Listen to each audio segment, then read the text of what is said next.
इंग्रजी विषय टेन्स या विषयावर आपण बोलणार आहोत। काळ, टेन्स म्हणजे काळ आहे।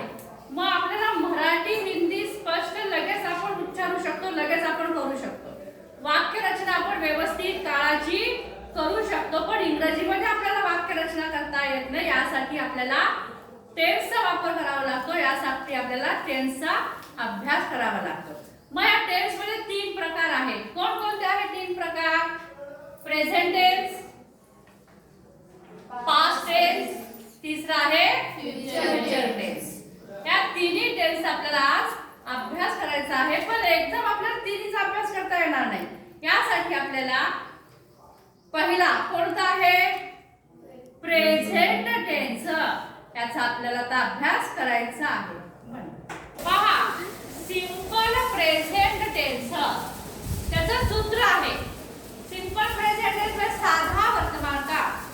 सूत्र काय आहे? Subject plus verb plus one plus object, म्हणजे काय आहे? कर्ता, क्रियापद, कर्म, आणि यानुसार आपल्याला काय करायचं आहे?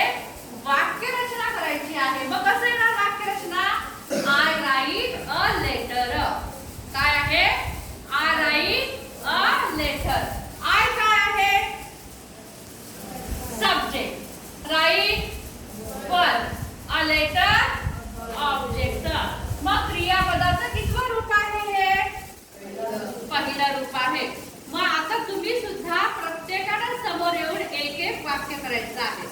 पण विद्यार्थी येऊन एक एक उदाहरण आपलं लिहितील।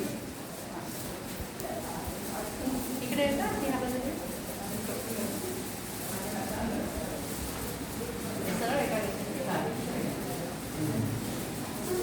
काय लिहिलं?